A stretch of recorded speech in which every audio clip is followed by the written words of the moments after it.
All right, boys. So we're here, ready to get this going.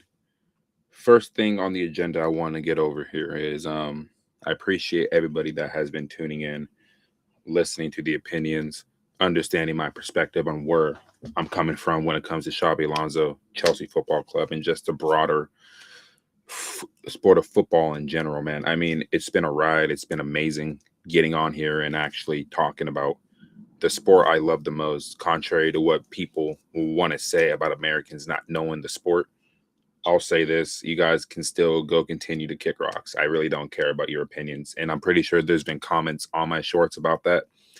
I don't pay attention to those. You're really just typing at an empty wall at the end of the day if you're going to continue to do that, because I will not be replying to any of those comments. But anyway, we have gotten some great news, bro, over Xabi Alonso, and hopefully this isn't PR, man. I really want to start believing that we're gonna get this guy through the door, particularly after the FA Cup final, which I'll be getting into my preview for that later on in the stream. Um, but we had a game today. I'll tackle that first. Aston Villa versus Liverpool at Villa Park, where Liverpool get demolished 4-2, and for large portions, particularly in the second half. Now, Aston Villa do score right before the halftime whistle. Morgan Rogers off a set piece, a beautiful goal put into that far corner, and they go in 1-0. And Liverpool, generally this season, just have not been good. Arne Slot, for some reason, Liverpool are still keeping him as the manager, which I don't understand. I mean, it's clear these players are not playing for him. It's clear that the ideas that Arne Slot has just isn't good enough for this group of players. And it does beg the question, was that Premier League title last season a fluke? Right? I mean, he generally already had a team that was well prepared and that has gone through the trenches in the Champions League, in the Premier League, and has won silverware with a different manager. Now you're looking at a situation where Liverpool may still qualify for the Champions League, yes, but I believe they're going to be in the same exact position as they are next season. Chelsea will not be as bad next season. I don't think Tottenham will be as bad next season if they stay in the Premier League. And the rest of the chasing pack, if you take a look at the Premier League table, man, the big six is dead. There's no such thing as a big six anymore. If teams like Bournemouth are able to crash in there, if teams like Brentford, Brighton, if teams like that are able to crash into the top six, there's no longer a big six. Like, look at La Liga, bro. If you check the La Liga table, from everywhere from 8th down to 19th is 5 points. That's how competitive this sport has gotten now, especially in this era where teams are beating teams like nothing. You have a real possibility of getting relegated in Spain, or you can get into Europe. That's how competitive La Liga is. The Premier League, you're looking at a possibility of teams that are in 6th place could drop down to as low as 13th. That's how competitive the league is. It's not a farmers league, and it's not a wishy-washy league. It just shows how competitive from top down these two leagues have gone. But Liverpool are in a world of trouble. If Bournemouth win their game, and I think they're playing, I want to say they're playing Man City next, and Man City need to win that game in order to keep the title race there. But I don't think anybody is expecting Burnley to beat Arsenal on Monday. So I don't know. I think at that point, Arsenal will be crowned champions after Monday, which is going to be poison in my mouth to even say. But Man City's next Premier League game after the FA Cup, if my phone can load here, which I don't understand why this shit takes forever, is Bournemouth away, and then they have Aston Villa on the final day. Aston Villa may have already won the Europa League, which I think that game takes place. Let me go ahead and pull this up real quick.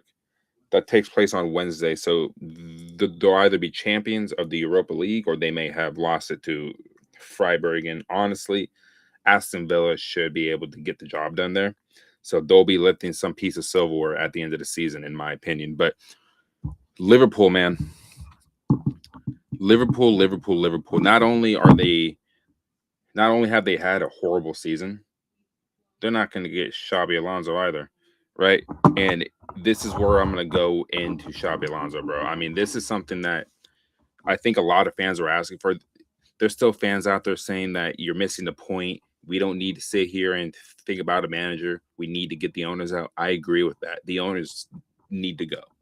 But still, in order for this team, in order for this club to play well on the pitch, they need some type of voice and identity, because that's what we're really looking at here.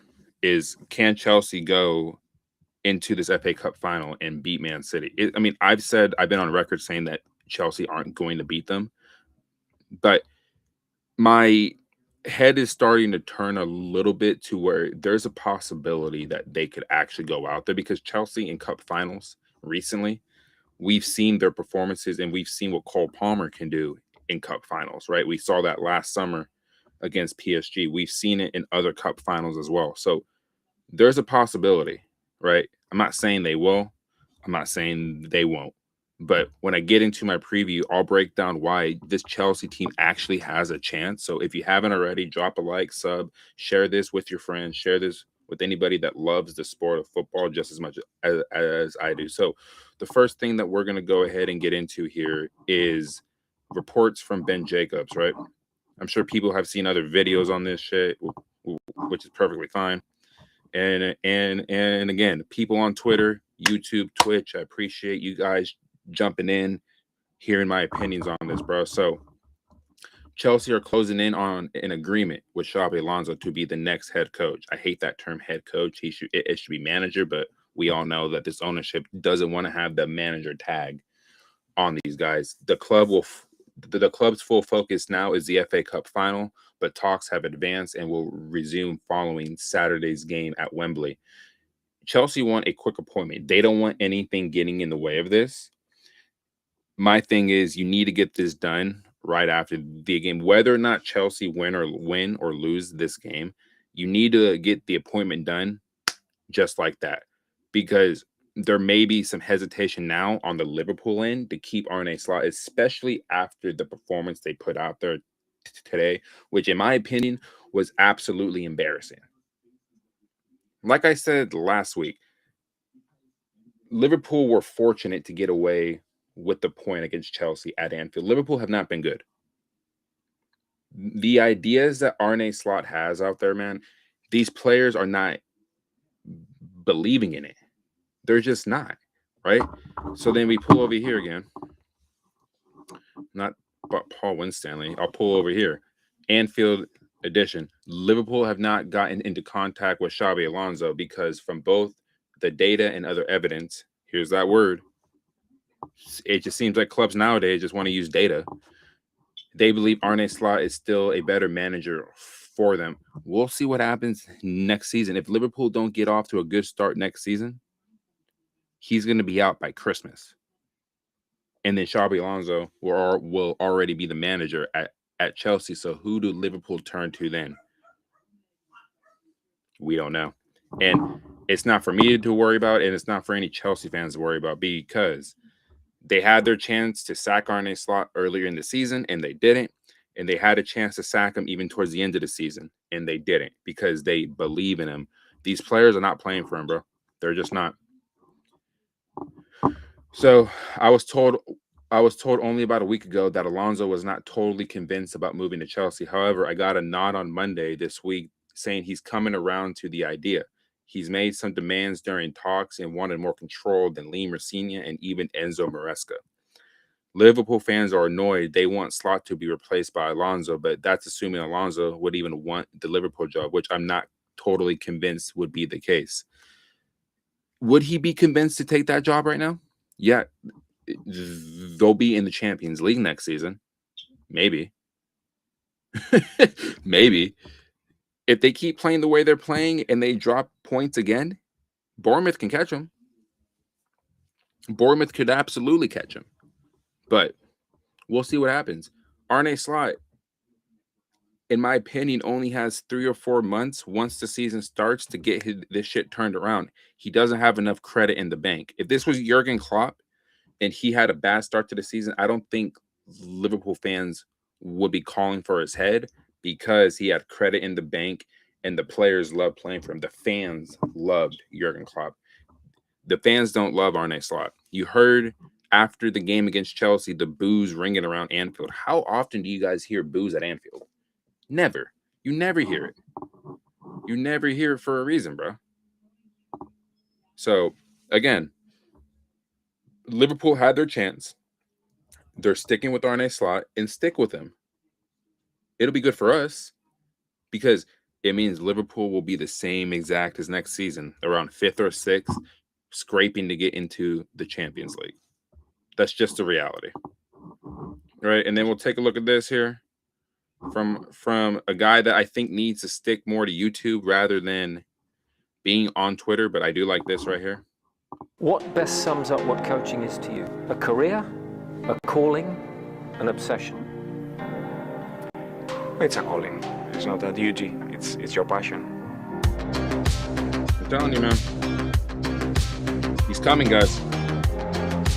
He's coming, guys. I truly believe right now he's going to be on the touchline next season for us. And Chelsea fans honestly should be excited, bro. They should be excited.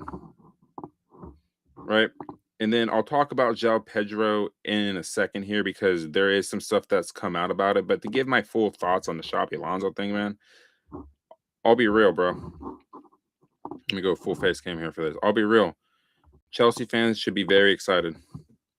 They should be very excited for this because if you're getting the okays and the assurances from players in the dressing room that they're open to the idea that he wants to be at the club and he's going to possibly be that next manager,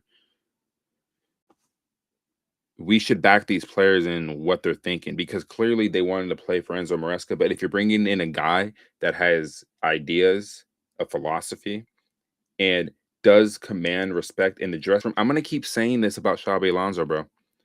It wasn't his fault that he got sacked at Real Madrid. It wasn't. It's the players. Florentino Perez himself has said that. Now, we saw some crazy stuff at the Bernabeu yesterday where there was a sign saying Florentino Perez out. There's a lot of issues at that club right now. You even hear Mbappe after the game saying, I was told I was a fourth striker, bro. Like, I don't have French TV. I only have French TV. I don't have Spanish TV. Something is brewing at Real Madrid right now. Jose Mourinho is set to go back there, but something is brewing there, man. There is a lot of issues at that club right now. And I don't think they're as bad as Chelsea's because Chelsea's issues are at an ownership level and Chelsea's issues are also at the sporting director level and financially. Real Madrid don't have issues financially. They're the richest club in the world for a reason.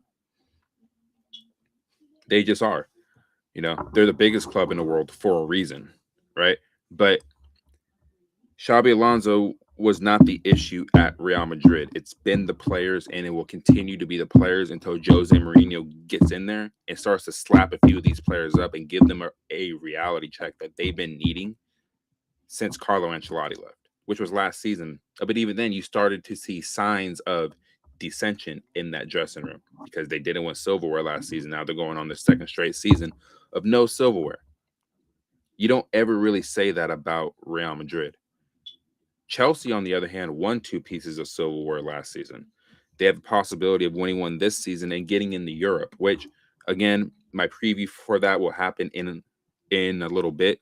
But don't count Chelsea out in this game. I think the game is going to be closer than a lot of people think. I've seen people predict 3 or 4-0 score lines for Man City. I think you guys are fucking delusional if you guys think that Man City are going to rock up to Wembley and beat Chelsea 3 or 4-0. They did it at the Bridge, but during that time, this team was in the gutter. Performances have been better. There's been a uptick in the character in the dressing room. You have Reece James back. You have Levi Colwill back. And this is the first time this season that we've actually had a fully fit squad available for this game.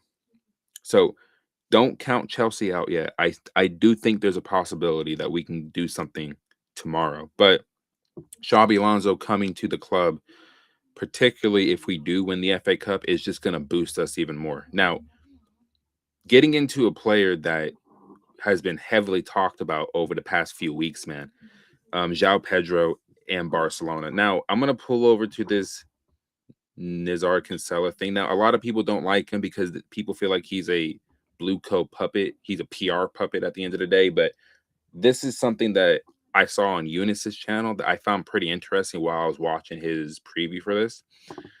It says here, not only is Joao Pedro considered not for sale, he is also understood to be happy at Chelsea, even if he is not satisfied with the current club's league positioning. Let me go ahead and I'm not even showing that, am I? Hold on.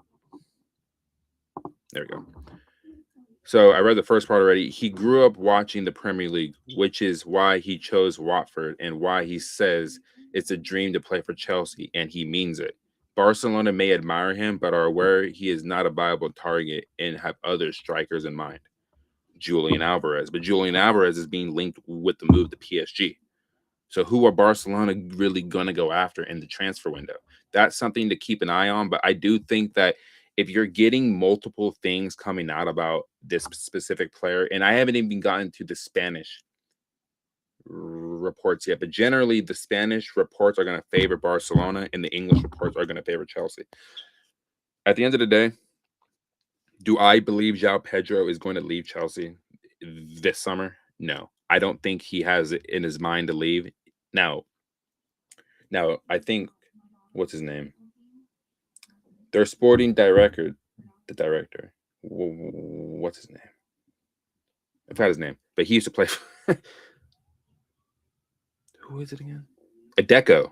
There you go. He's supposed to fly out to London and go watch this game against for Chelsea and Man City. Maybe he'll be a Chelsea fan on that day because he used to play for us. But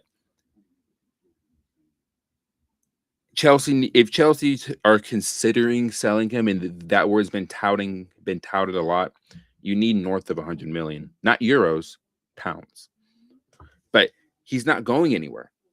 Why? Because I don't think the player wants the move right now.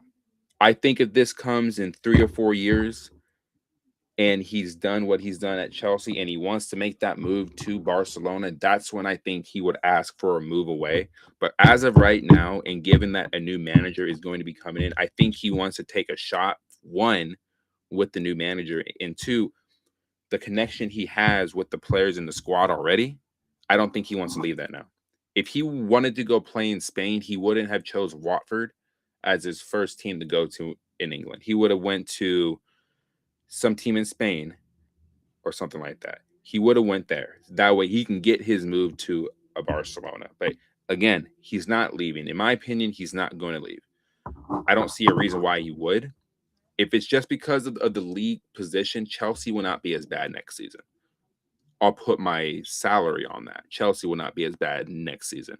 But this season, yeah, Chelsea have been in the mud, bro. But the FA Cup could salvage a season that has just been absolutely horrific in terms of performances, in terms of the managerial changes, in terms of the PR bullshit that we're continuously being fed. But I do believe Joao Pedro will be staying next season. I don't see a reason why he wouldn't. Honestly. Now, another thing I wanted to touch on here. That's what I'm saying. When Joao Pedro says it's a dream to play for Chelsea, he means it. The players fuck with him, bro. What do I call them? People that have been watching me? A smooth operator. You need a player like him in the squad, bro. When he gets the ball to feet and when he is in possession of the ball, the game goes at his pace. It doesn't go at the game's pace. It goes at his pace. The ability to drive past 3 or 4 players, the ability to take a touch, do a fantastic finish, the ability to pick out that pass that other players on the pitch can't see, and his quiet leadership ability that I don't think people pay attention to is something that this club needs. This celebration here is my favorite of the season. I love his celebration, bro. I really, really do. I think it's cold as hell. I can't even hate on Barcelona for being so desperate for Joao Pedro. They know he's a second. Let's relax on that, sir. Like, let's relax on this part right here. Chelsea need to fix that because I think next season is the last chance for many players staying at the club. And like I agree with that too. I think if the season goes bad next season, Enzo's leaving, Cole Palmer's leaving, Joao Pedro. will leave. Moises Caicedo, even though he said he wouldn't leave Chelsea, would probably push for a move away, and Esteval would push for a move out. Honestly, that's just how I see it, and I agree with that. But to say he's a second coming of R9, I don't know about that, sir. We need to see a little bit more out of him, way more out of him before we start comparing him to the great R9, man. Honestly, but him in that jersey like just makes me sick, bro. I hate Barcelona, man. I hate Barcelona, bro. I really, really do. Name one thing that will 100% happen versus City in the FA Cup final. Man City will have more possession. That's all I'm going to say.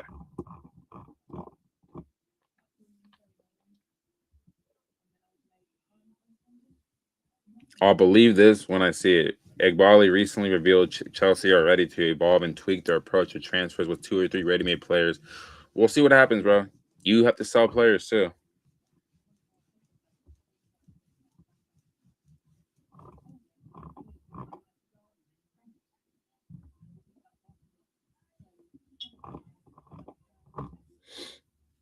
The perfect left winger for Chelsea out of these 4,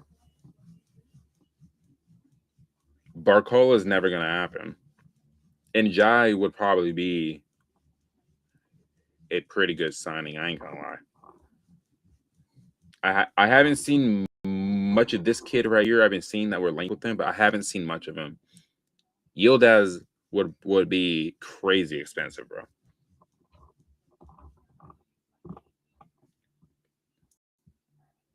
If he's on a free transfer, I would take him. We need center half help, really.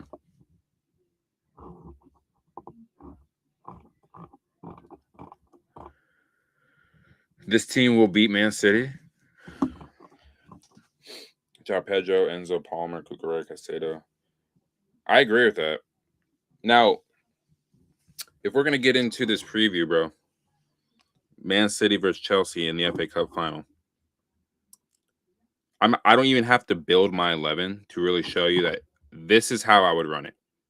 Sanchez in goal, Hato left center back, Colwell, Wes. Now, people are going to say Malo Gusto in this. I don't mind it, but I think in order to beat Man City, for one, because they play that high line and they have high possession up the pitch, if you're able to win the ball in certain areas, I believe players like Pedro Neto, even though I don't think he's going to be here next season, I think players like Pedro Neto, with his pace, you need to be able to get in behind of their high line, which allows Palmer to tuck in a bit more, and then it allows Pedro Neto to push up the pitch a bit more because you have the coverage of West right here, and Reece James could also slot in here for coverage, but then that opens up like the middle of the pitch where Man City are generally pretty damn good, right? Man City don't have any injuries, supposedly. I saw something earlier about Jeremy Doku, about how he pulled up in like training or whatever. I don't believe that. I do think Jeremy Doku will be in the squad tomorrow. Will he start? I don't know. But Reece James and Caicedo as that pivot, which allows Enzo to push up a bit more. I do believe that you're seeing a back 3 because Xabi Alonso is coming. Marc Cucurella, who had a good game last weekend, making those advanced runs into the attacking third. If he was a left winger, he may have scored a couple goals, to be honest with you. But he's there. I believe that he's going to be able to cause problems down that left-hand side, Man City's right-hand side, which then will allow crosses to be put into the box. And then you will be seeing Enzo making those late runs into the box, Cole Palmer, those late runs into the box, Joao Pedro, the smooth operator, the player of the season. I believe he does score tomorrow. Is it 1 goal? Is it 2 goals? I think he does score tomorrow. I think he's going to be one of the best players on the pitch on both teams tomorrow. Earlier in the season, check out this video, right? I predicted Joao Pedro's hat trick against Aston Villa. And Eunice, a guy that I said I was talking to a few months ago, checked out that video and even said, it's crazy that you predicted that shit, bro. It really, really is. And if you don't believe it, I have the app of where I was talking to him. I'm not saying I can see the future, but I just have a feeling with the links that he has with a Barcelona, the way that he's been playing, I think he's gonna have a huge say tomorrow in what happens. I do think Joao Pedro scores tomorrow. I do think there's gonna be some controversial calls in this game as well.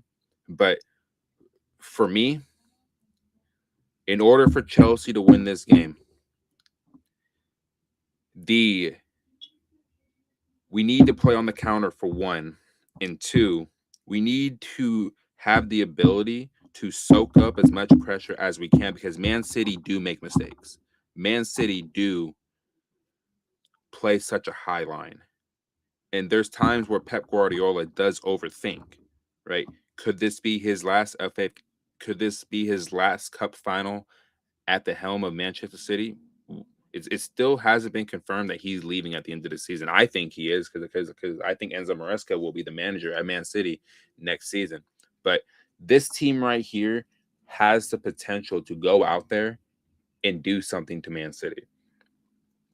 Overload on one side of the pitch and don't allow Rodri, Reinders, Bernardo Silva enough time on the ball to pick out those passes. Ryan Cherky, especially him, do not allow him any time on the ball.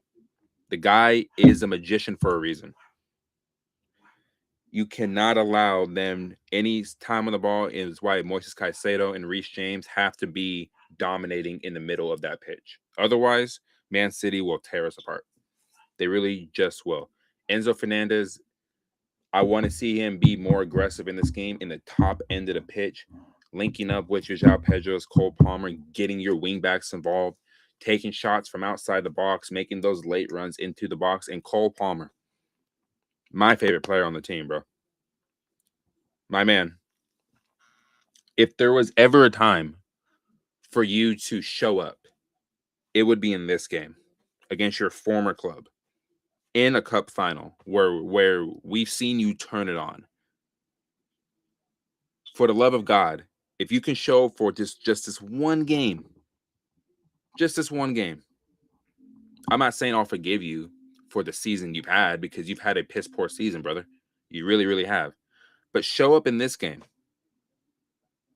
I think a lot will be forgotten, especially if you are the difference maker in this game. So, what is my prediction for this game? I said earlier in the week, Man City is going to beat Chelsea in the FA Cup final. That was back when I felt like this team had no shot of beating anybody. Now performances have been better, and we beat Leeds in the semifinal. We play well against at Anfield, and then we wet the bed against Forest at home.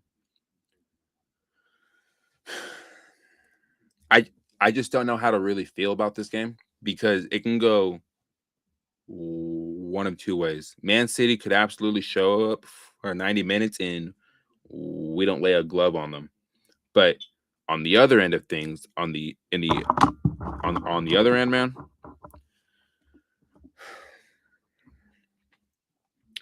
I think this game goes to extra time.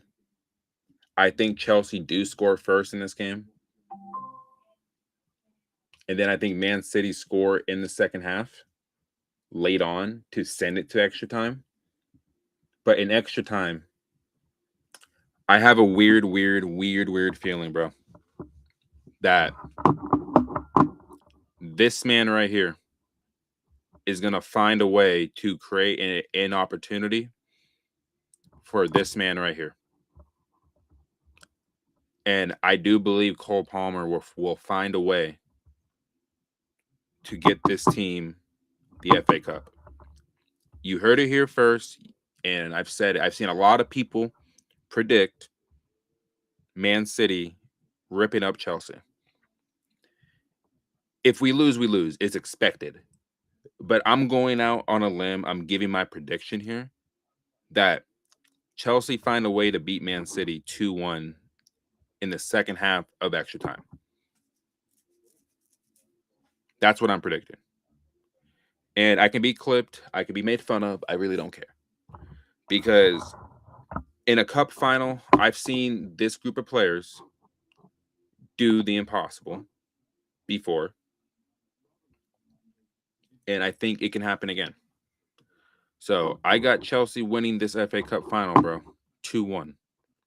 It's not going to be an easy game. It's going to be a tight, cagey game. Man City fans are thinking, oh, we will rip them up. I'm sorry to tell you guys this, but I've seen this Chelsea team do some crazy shit, man. My friend's texting me about the Pistons and the Cavaliers right now in the NBA playoffs. I don't even know the score of that game. Oof. It looks like that's going to a game 7. That's crazy. James Harden, bro, never shows up in these closeout games. It's crazy.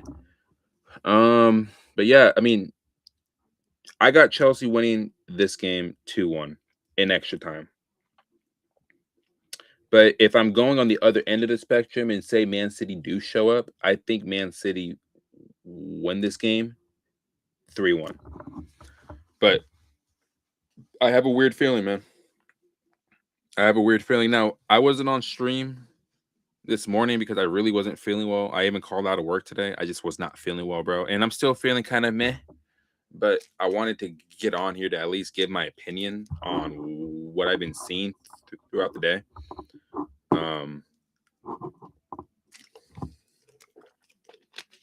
Again, I appreciate all the people tuning in on Twitter, tuning in on YouTube and Twitch. I've been saying this for a while. I will be moving it more.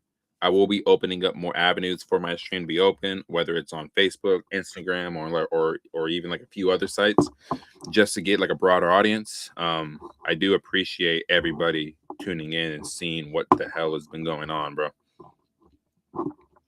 So I'll pull over to Instagram too. This is one thing I saw. FA Cup, Alonso, please.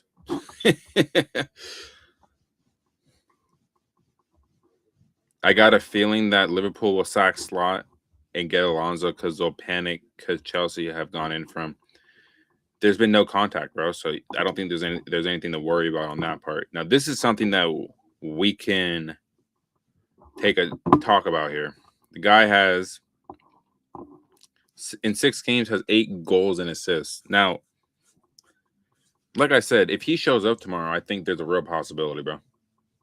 Now, there was glimpses of him showing up against Liverpool at Anfield. He was unlucky not to get the goal because Marc Cucurella was just offside. But again, if he finds a way, Chelsea have a shot, bro. Yeah, he scored the goal against Sevilla in the Super Cup. I remember that.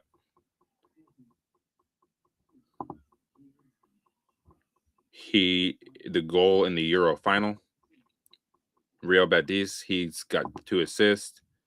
The goal and the 2 goals and the assist against PSG. Probably his best performance with something on the line in the Chelsea shirt. I mean, people will point to like the 4 goals and a half or the goals against Everton or whatever. I still think the game against PSG was the best game that he's ever played, in my opinion. He was untouchable that day. Untouchable. This is something too I saw, like, so it says he has traveled to London to meet Joao Pedro's agents. It is also not even ruled out that during these hours, Deco may also have a face-to-face meeting with the footballer himself.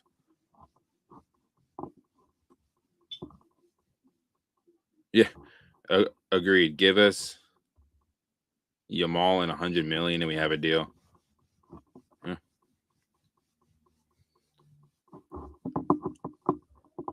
I just don't think he's going to end up leaving. And there is an update on Esteval that I wanted to talk about here because I do feel like this is a discussion point that we need to speak on because of his age. Chelsea want Esteval to have surgery, but the players' camp continues to disagree. If the recovery progresses well, the players' camp will feel vindicated. If setbacks appear, Chelsea's caution may look increasingly justified. So the kid's only 18 years old, and my thing is that is it smart for him to get surgery at that on his hamstring? Now, we've seen the issues that Reece James has had with having 10 different hamstring injuries in his career already. You don't want the same thing to happen to Esteval.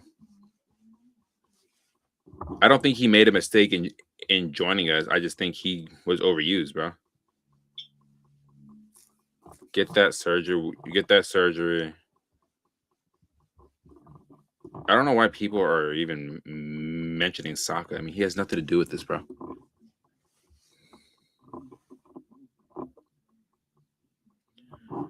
I'll be honest. I think he does need to get the surgery, man, because you don't want this problem to show up again next season, where if we are in a good position in the league and then he goes down, it's like, why didn't you just get the surgery? We saw what happened with Reece James when he got the surgery. He went a year straight, a full calendar year, without picking up an injury. Unfortunately, he picked one up because there's players in that back line that don't know how to cover space. So he had to make a 40-yard dash back, and that's where I believe in. I keep saying this is when he pulled his hamstring. Esteval has a grade 4 hamstring tear, bro. You need to get surgery, man. Like, you need to make sure that you are 100% because there's no shot of him making the World Cup this time around. You don't want these hamstring injuries to continuously keep popping up to where in 2030 you're not able to be with your national team at the World Cup. He needs to get the surgery, bro. That way he's fit and ready for next season. The hesitation I feel like he has is that I believe there's too many people in his ear when it comes to it. He needs to look after himself at the end of the day. If he feels like he should get it, then he should get it. But if he feels like he shouldn't get it, he needs to explain why he shouldn't get it, honestly. Bro, this shit's in my way.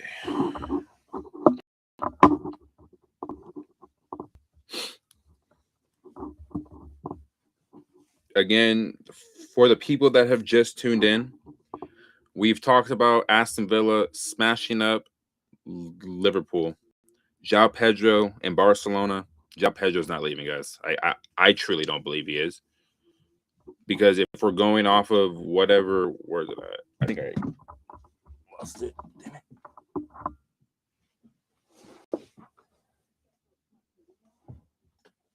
What the fuck, bro?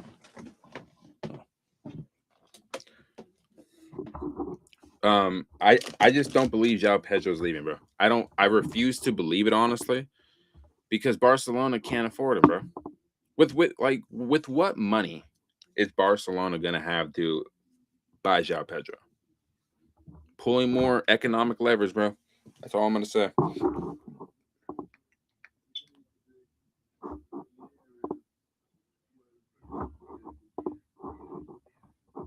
So it says here Chelsea are expected to ratify the appointment of Alonso after the FA Cup final on Saturday. So I'm thinking, if this is true, I'm thinking on Monday or Tuesday, probably Monday or maybe Tuesday, so they can unveil him at the game against Tottenham, which would be crazy, bro.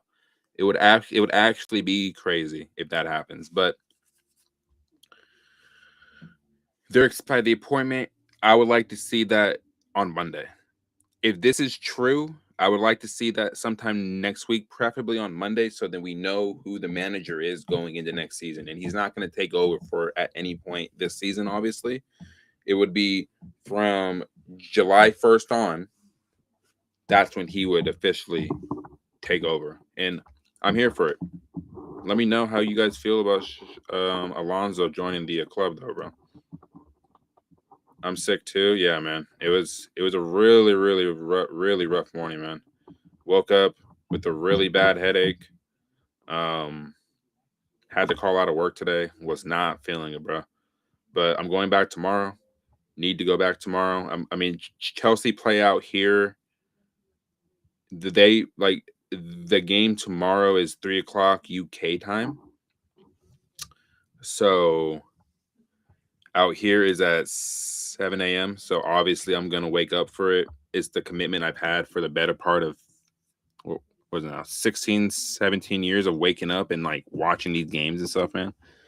It's crazy. That's what I'm saying. Like when people talk about Americans don't care about the sport, it's like speak for yourself, bro.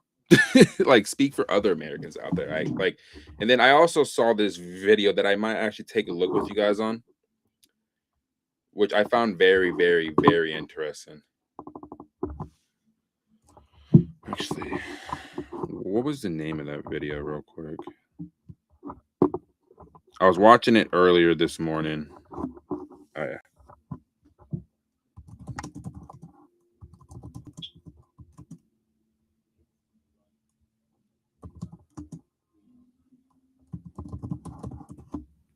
Let's see if I can find it. Yeah. This shit right here, guys. I'm gonna go ahead and watch this with you guys because as an American, I want to be able to tell you from like our perspective why it's ridiculous, bro. This competition was a celebration of football where fans across the world before we start here, the World Cup's out here in about a few weeks, and there's living out here in the States, there's been no hype for it. I've been hyping myself up for it because I love the sport so much, and I'm always excited for when the World Cup comes around. But for this particular thing here, for this World Cup, there's been no hype. Why? Because the ticket prices are absolutely insane, which he gets into, and it's not feasible for international fans to fly over to the States where the World Cup is being hosted in 3 different countries. It's crazy. So we'll go ahead and take a look at this real quick. The World Cup doesn't feel the same anymore. In the past, this competition was a celebration of football where fans across the world got together to watch the most entertaining tournament. But this year, it's different. There is no hype, and honestly, it's not hard to see why. It's hard to care. FIFA have been trying to take this guy's video down because he's speaking the truth about how corrupt everything is right now. It's crazy.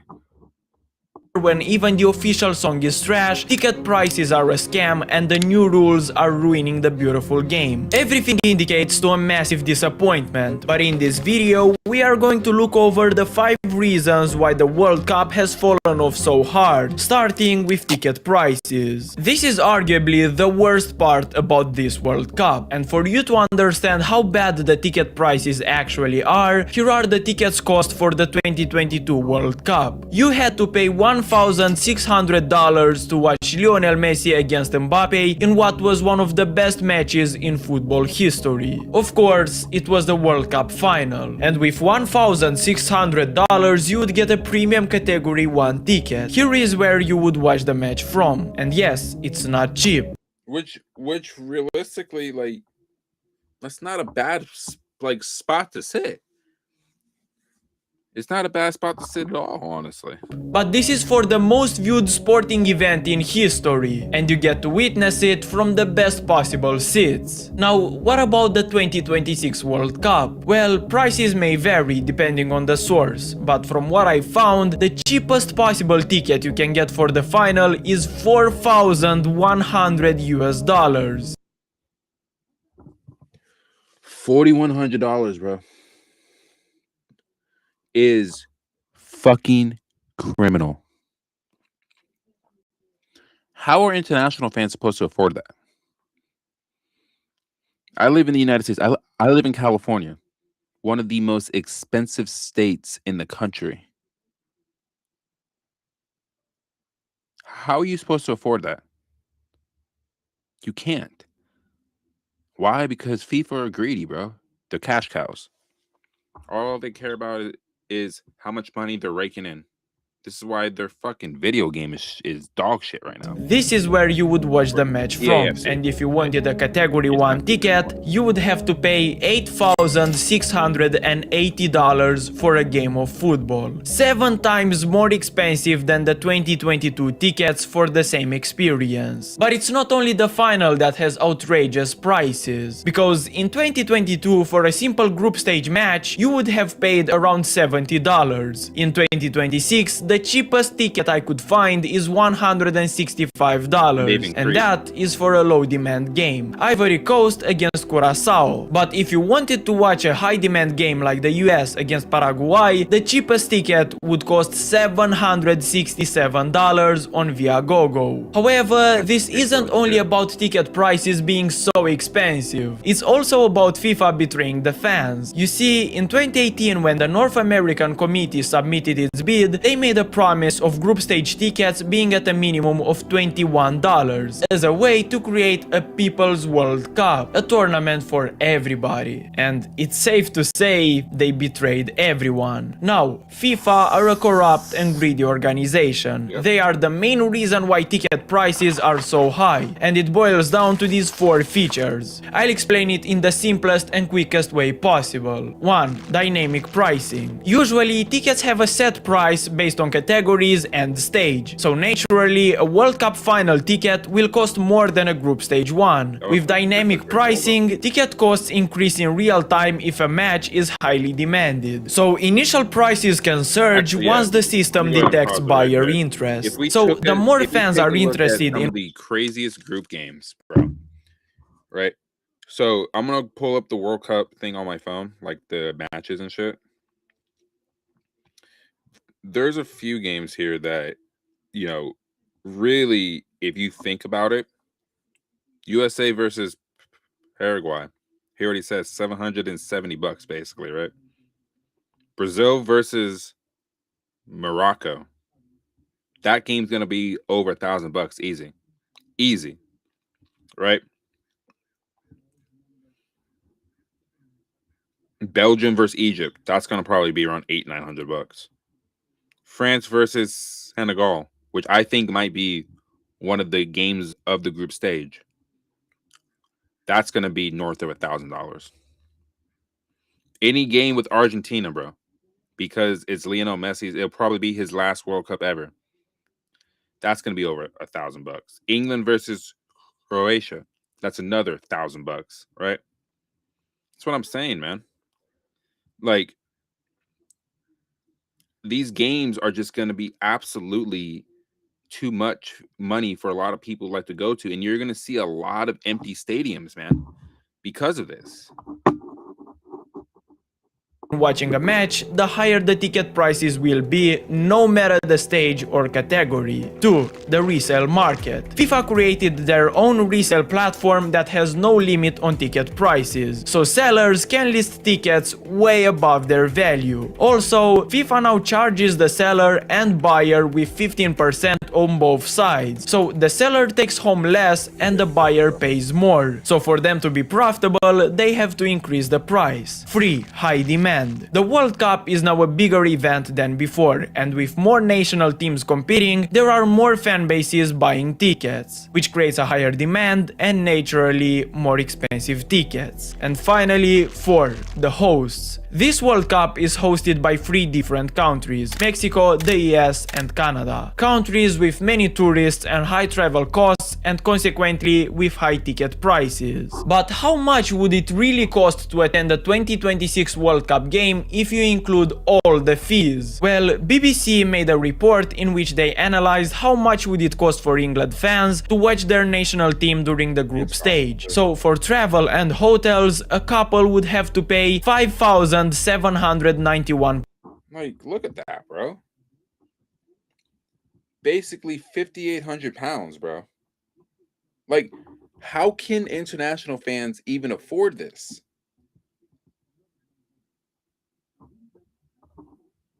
This is why, in my opinion, it was such a big mistake to have it not, for one, hosted in 3 different countries, but 2, let the United States be the main host of it. To get from California to New York, bro, you got to fly across country. And that alone is a connection flight. And then you have to wait in the airport for 2 or 3 hours. And then you're getting on your flight to New York, which is the biggest city in the country. There's millions and millions and millions of people there, and you don't even include the tourism. How are they going to be able to afford this? You can't. Pounds, and for free games, £4,000, 3,500 for the resale prices and 524 in fees. So overall, a couple would have to pay £12,000 or £6,400 per person, if we assume that they will spend £3,000 in survival costs, which is realistic in the US. That's 14 nights including all the fees. It's already looking like a disaster, but wait until you hear about the second reason. New format. The tournament very intense and unforgiving. But now a new format of 48 teams has been adopted, and after the group stages, 32 teams will still play in the World Cup, reaching the newly created round of 32. A team could How are you guys feeling though about the World Cup being expanded to 48 teams? Honestly, I'm not a fan of it. I'd rather have it be 32 teams. It's just more money, and it's like the only reason why they've expanded the Champions League and all these other league competitions and stuff is because of money. qualify just by winning once or even drawing twice. But more teams can also lead to more matches between high-tier teams and low-tier teams, where haram ball will be used for 90 minutes. Imagine buying a $1,000 ticket just to see Uzbekistan have one shot on target, and that's because of a penalty. Also, the more games we will watch, the less special they will become, and with players already being tired after a long season, I can only imagine the quality of the game dropping. Don't forget that the Champions League also adopted a new format, which increased the group stage games for one team from 6 to 8. And now the World Cup went from a 7 games tournament to 8 games. But the worst part is that we all know why FIFA did it. In case you haven't guessed yet, they did it for money. For FIFA, 48 teams instead of 32 means 40 extra matches, which will increase the revenue. It feels like everything is about money now, and the moment everyone realized just how much cash football can generate, they decided to milk the sport. More and more games, more teams, more competitions, more tournaments, everything is done for money, and as a football fan, it saddens me. Like, this sport isn't about equality, quality of the matches and passion anymore. It's all about money. A perspective which leads us directly to the third reason, loss of identity. I made several shorts about the new World Cup looking and feeling soulless, because in all honesty, it is soulless. The most popular part about the new World Cup is the song, not because it is good, but because it's so terrible. Everyone heard Lighter, and the general opinion is that it sounds like an AI song, or that it should be used as a commercial music for Gillette or Ford. This nigga is trash. And when the lyrics are, never felt this free before, I'm high and I'm getting higher, chains don't rattle no more, good lord, I'm feeling lighter. You can really understand it. A World Cup song is supposed to represent the culture of the hosting nation. But how do you do that when 3 countries are the hosts at the same time? In contrast, Waka Waka truly represented South Africa and the African continent. The lyrics Zamina Zamina Zangalewa aren't used by mistake, because Zangalewa is an African song sampled in Waka Waka.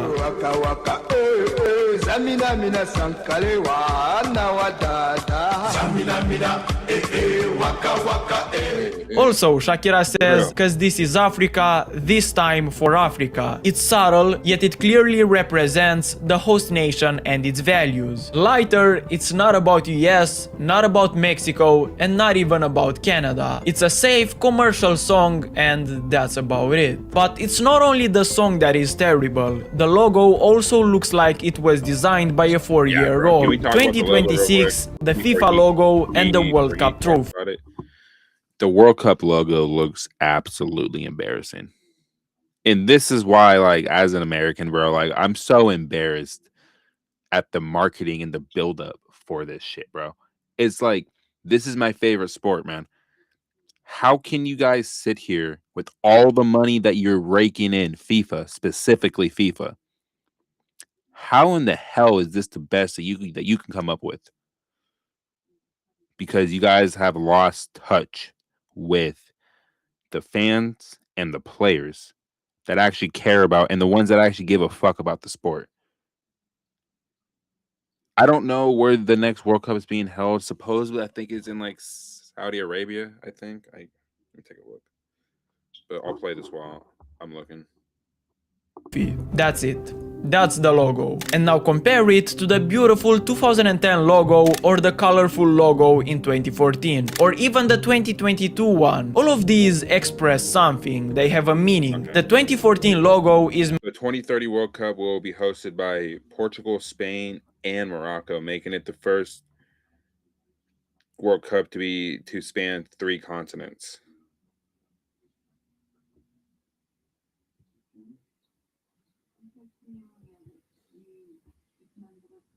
Yeah, I mean, they'll probably do a much better job hosting it. Made from 3 hands holding the trophy, representing unity and welcome with the hands helping each other, while the colors symbolize Brazil and its flag. While the 2018 World Cup logo had multiple hidden meanings. The dark blue section with stars represent Russia's achievements in space exploration, while the entire figure of the trophy represents Russia's national symbols, traditional Matryoshka dolls and the famous Russian decorative art, Fabergé eggs. There is history behind every element. And now, the 2026 World Cup logo. Bland, minimalist, it literally represents nothing. And don't even get me started on the 2026 World Cup intro. It is just as bad. Okay, we talked about the cultural aspect. Now, let's move on to the 4th reason. Logistical problems. Now, I don't want to get political and talk about Trump's policies or the global situation. I will try to focus as much as possible on football, and here is the situation. To enter US soil as a foreigner, you must have a visa, and the problem is that visa issuance is suspended or restricted for nationals of 39 specific countries, and no exceptions were made for fans. So millions of fans won't be able to even get to the United States. Even if they have bought tickets, their access will still be denied. Many teams will literally have no supporters.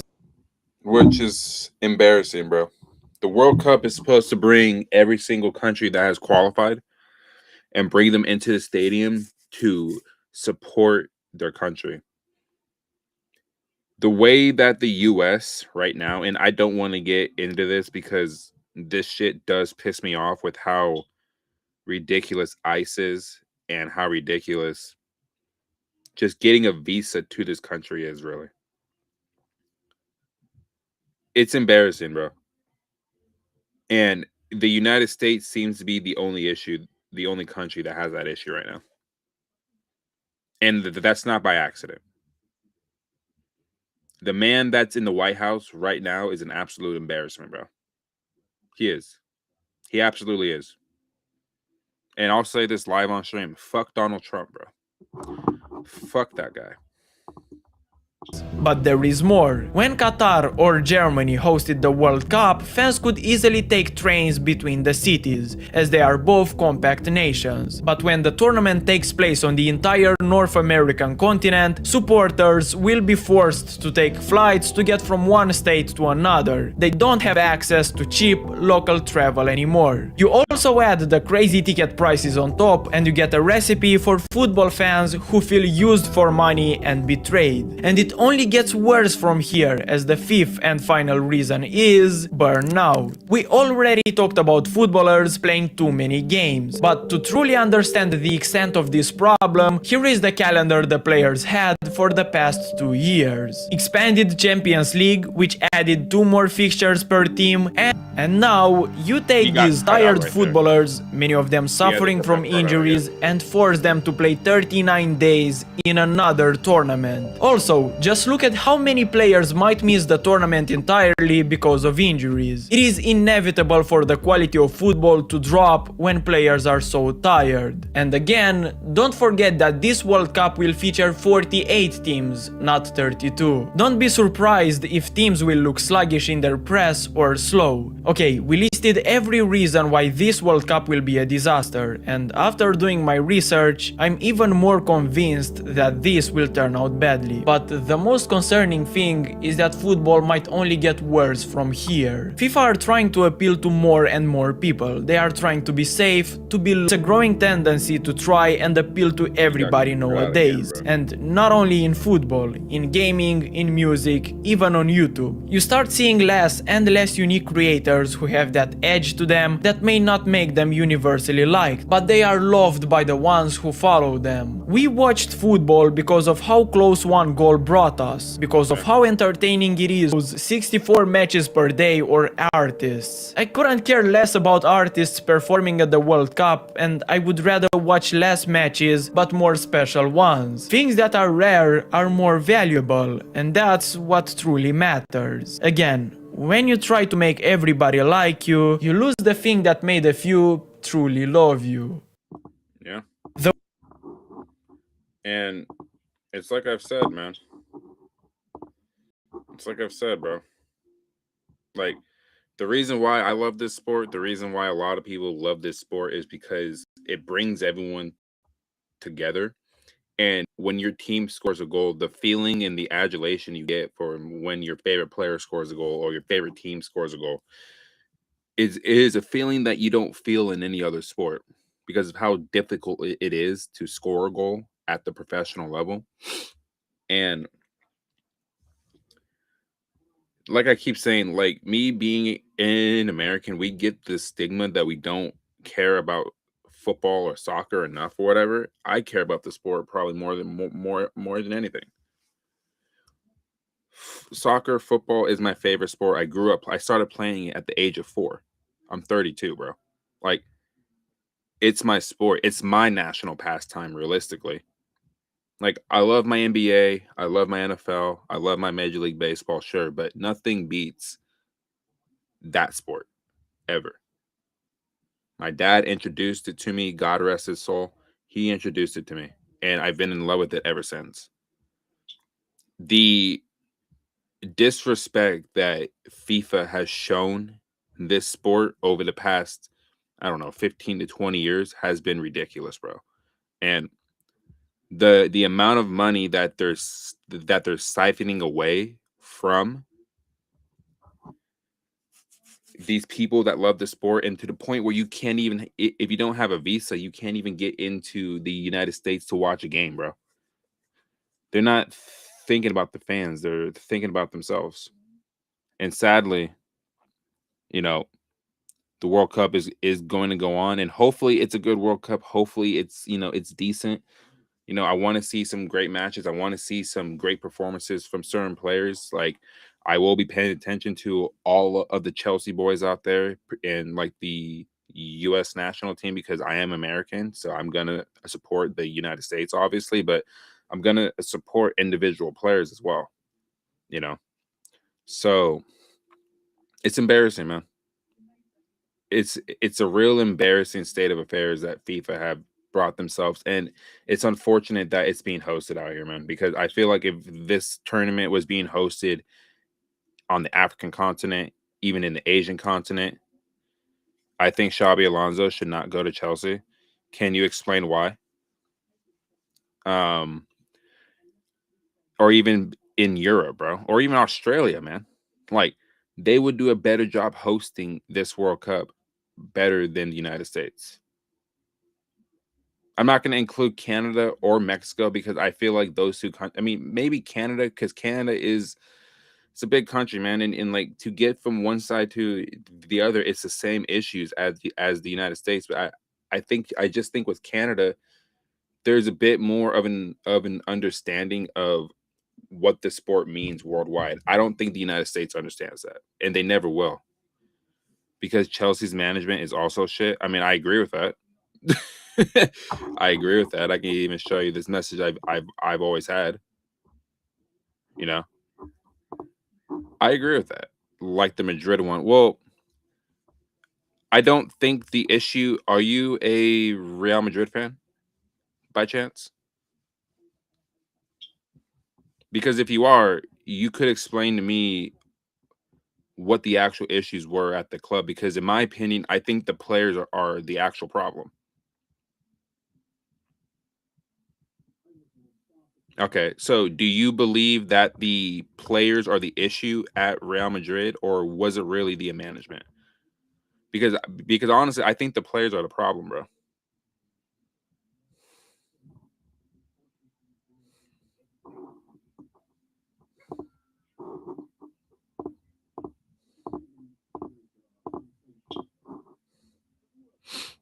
Like I just feel like the players there, man, are you play for Carlo Ancelotti, yeah, and it's like I said, I don't think Xabi Alonso was ever the issue at Real Madrid, but the players specifically, you can see it on the pitch, right? They don't want to play even for our Abeloa, right? I think that's how you say his name. Like, I don't think they even want to play for him. Jose Mourinho, when he's appointed there, is gonna give these players a reality check, bro. They're not bigger than the club. Neither is Mbappe. Mbappe's had a great individual season, bro. But I feel like you guys need to make a decision on Vinicius Jr. or Kylian Mbappe going forward, realistically. Otherwise, you guys are going to be in the same position and you guys are going to struggle to beat Barcelona yet again. But I do think the players at Real Madrid are the real issue, bro. Because what manager, but I think Jose was not the right choice. So who would you have gone after then, right? I mean, Jurgen Klopp's not going to go to Real Madrid. So I'm thinking Jose Mourinho is the only guy that can walk into that dressing room and give these players the reality check they actually need. It's just my opinion. I mean, I'm not a Real Madrid fan. I got a couple friends who are and that are echoing the same things that you are. The players are the problem, but they need a manager in there that can actually shut them the fuck up. like I'm being real. Like when you have fights in the dressing room, you got players slapping each other on the training pitch, and then you're even having the fans boo the players. You got banners at the Bernabeu saying Florentino Perez out. Florentino Perez, bro, without him, Real Madrid probably wouldn't have won those 37 titles that he keeps speaking on, right? They just wouldn't.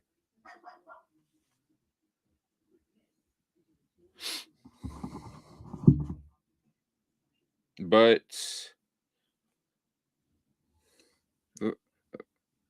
I just want to know who you think. Give me 1 second, guys.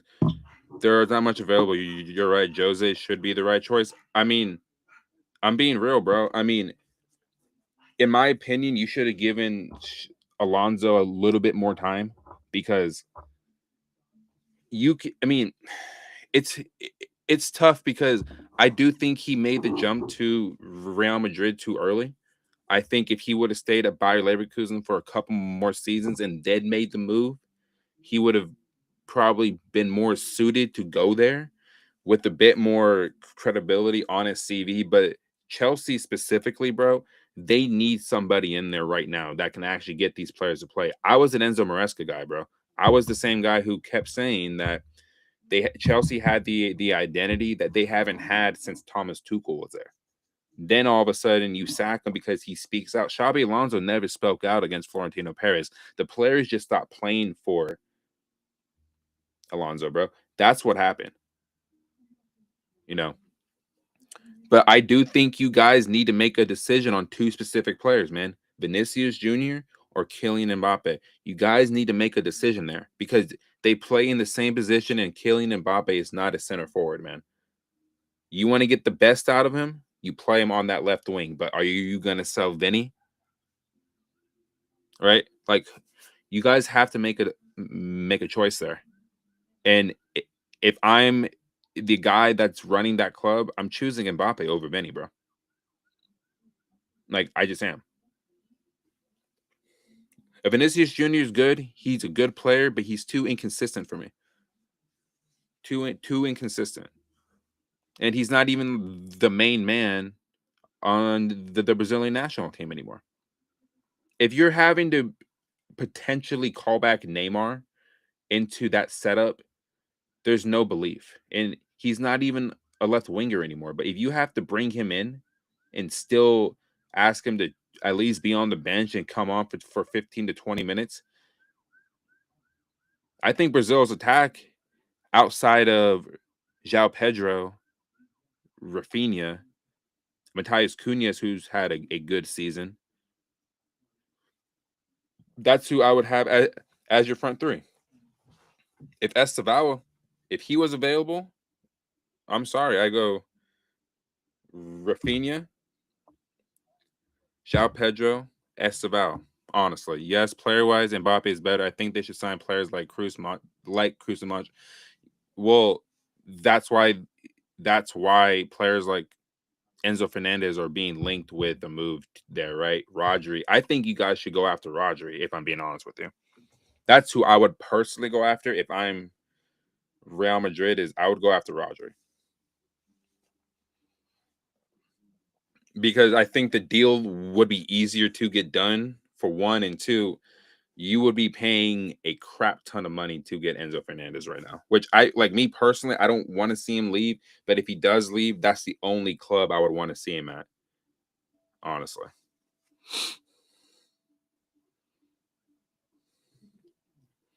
But I think if you guys need to make a decision on killing Mbappe and Vinny, bro, I really, really do, because I think that's one of the things that's holding you guys back from really challenging Barcelona for the Spanish title, bro.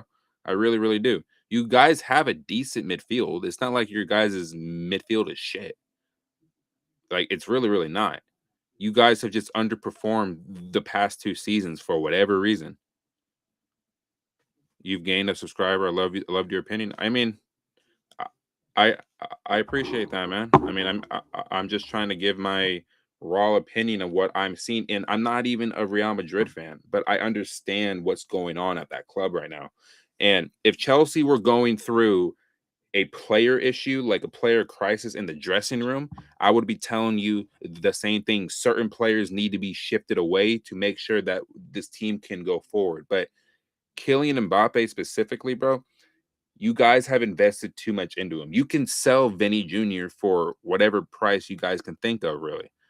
Mbappe is going to cost 230, 240 million, bro, because of his profile, his age, and he's a World Cup winner, and he's a top 2 player in the world, bro. So you're going to have to pay next level money to get him, right? So, again, I love that you subbed. Everybody just like, sub. I'm going to show this here because I give opinions, right? And I like when people listen to them and they give me a chance to explain myself, not just attack me because of my accent, bro. Like, I know what I'm talking about here. For Real Madrid to get to the next level, to challenge Barcelona, man, you need to sign a midfielder, like a Rodri specific style player. You need to make a decision on Kylian Mbappe or Vinny Jr., and you need to go get a center forward, because Mbappe is not going to be the option going forward. He's not good with his back to goal. If he's out wide and he's able to drive in towards the goal, he's a lot more lethal. That's why he scored the hat-trick against Argentina in the World Cup final, bro. This is why he has so many fantastic solo goals, so many great goals, because when he's on the left, he'll link up with your striker, with your attacking midfielder. But when he's the center forward, he's not as effective. He just never has been. So, and for Jose Mourinho to be the next manager, that's gonna make these players honestly zip it and just play. Because Jose's not, because as a Chelsea fan, Jose Mourinho is zero tolerance. He wants to get the result. Real Madrid games may be boring to watch next season because he's defensively sound. But if it gets you results it inches you closer to Barcelona, you guys are gonna want to have that. And Jose's already been there once. He has the 100-point total for a reason, but it was under with different players who were established, who had won stuff before. This team has won stuff, but they don't have the same mentality as that Real Madrid team. They just don't. These players are too in their head. They're all on social media. They're fighting within the dressing room. You can have disagreements in the dressing room, but once it starts to get physical, that's when you know you lost the dressing room. I mean, it's really, really sad, man. Like, I respect that club so much because of what they've done for the sport, the players they've attracted, and the fans they do have are actually insanely passionate and loyal, right? But at the same time, you can't have egos in that dressing room and not back it up on the pitch. You just can't have that. The difference with Chelsea is that they had a manager there and their morale got stripped away. But you don't see any of these players fighting each other on the pitch. You see them get frustrated with each other on the pitch, but you don't hear any reports of there's been a bust up in the dressing room or players are getting into a shouting match. You don't hear that. At Real Madrid, you're seeing that because, one, they've gotten dismantled by Hansi Flick in Barcelona. Two, you have a player in there in Kylian Mbappe that is insanely egotistical, but he can back it up on the pitch, and he's arrogant, and he can back it up on the pitch. You have players at Real Madrid that just should not be there, which is why you're going to see major changes at that club. Your Valverde's is going to probably end up leaving. Vinicius Jr., watch that space, bro, because I'm telling you this now. They're going to have to, and I keep saying this, they're going to have to make a decision. And I think Vinny would be the one sacrificed over Kylian Mbappe because Florentino Perez himself came out a couple of days ago and says Kylian Mbappe scores goals. Maybe other players at this club should actually start scoring more goals. I'm paraphrasing, but that's kind of what he said there. Who's he taking shots at? It has to be Vinny, in my opinion. I think there's a possibility he can be on the move. And if you sell Vinny, you're going to get about 60, 70 million because of the contract length he has, not because of the quality of player, because of the contract length. He only has, I think, 2 years left on his deal? Teams will be circling around that. Man City's not going to go anywhere near him, at least in my opinion. But with that being said, guys, I'm going to get on out of here. I appreciate all the love and support. I appreciate the people subbing, liking the stream, sharing the stream, getting your opinions out there. I really do appreciate it, man. I mean, I'm on the road to 2,000 subs. We're out here really just trying to grind, get my opinions out there. Yeah, man. Again, I do appreciate the people watching on Twitter, Twitch, YouTube. I will be expanding this to Instagram and Facebook Live at some point. So at some point, we'll be comfortable enough to share my Instagram and my Facebook on here for people to chime in and tune in there. Again, my prediction for Man City versus Chelsea, I have Chelsea winning this 2-1 in extra time. I believe Joao Pedro and Cole Palmer will be the goal scorers. The goal scorer for Man City, I'm going to go with Ryan Cherky. I think he does find the net against us. He's just an exceptional player, bro. Like, I wish Chelsea did go after him when they had the opportunity, but they cited, I think it was like personality issues. Come on, man. He's an exceptional player, bro. But anyway, I'm Jason. No Filter Chels. Drop a like, comment, sub. Yeah, man, I'm out of here. I'm going to try to go get better before this game tomorrow. I feel like crap right now, but I'll be ready to go for this game tomorrow. I appreciate all the love and support, man. I really, really do. I'm really trying to grind, get my voice out there. And yeah, I appreciate it, man. Peace out.